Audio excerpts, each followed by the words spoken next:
കോഴിക്കോട് വാണിമേലിൽ തെരുവുനായ ആക്രമണത്തിൽ 5 പേർക്ക് പരിക്കേറ്റു. KSEB ലൈൻമാൻ അടക്കമുള്ളവർക്കാണ് നായയുടെ കടിയേറ്റത്. പരിക്കേറ്റവരെ നാദാപുരം ഗവൺമെന്റ് ആശുപത്രിയിൽ പ്രവേശിപ്പിച്ചു. രാവിലെ 3 മാർക്കറ്റിൽ പോയിട്ട് മീൻ മേടിച്ച് സൈക്കിളിൽ പോകുമായിരുന്നു. കന്നോളം എന്നുള്ള സ്ഥലത്ത് അമ്പലത്തിൻ്റെ അടുത്ത് 2 പട്ടികളുണ്ടായി നിൽക്കുന്നത് സൈഡിൽ. ഞാൻ ശ്രദ്ധിച്ചില്ല, ഞാൻ നേരെ പോകുമായിരുന്നു. പുറകെ ഓടി വന്ന് കടിക്കുകയായിരുന്നു. കടിച്ച് ഞാൻ കുടഞ്ഞിട്ട് പോയില്ല. അപ്പോൾ സൈക്കിളിൽ ഞാൻ വീണ്. അപ്പോൾ ഷബീർ കൂടുതൽ വിവരങ്ങൾ നൽകാനായി ചേരുന്നുണ്ട്. ഷബീർ, എന്താണ് സംഭവിച്ചത്?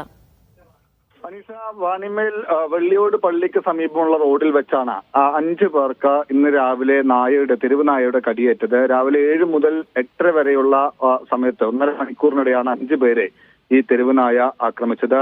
KSEB ലൈൻമാൻ അടക്കം ഈ സ്കൂട്ടറിലും സൈക്കിളിലും യാത്ര ചെയ്തിരുന്നവരെയാണ് തെരുവ് നായ പിറകെ ഓടി കാലിൽ കടിച്ചത്. എല്ലാവർക്കും കാലിലാണ് കടിയേറ്റത്. KSEB ലൈൻമാനായിട്ടുള്ള ജിഷോൺ കുമാർ, ഒപ്പം തന്നെ പുതുക്കുടി സ്വദേശിയായിട്ടുള്ള രാജൻ, ഒപ്പം തന്നെ പുതുക്കുടി സ്വദേശിയായിട്ടുള്ള കണാരൻ, വെള്ളിയോട് സ്വദേശിയായിട്ടുള്ള മുഹമ്മദ് എന്നിങ്ങനെ 5 പേർക്കാണ് നായയുടെ കടിയേറ്റത്.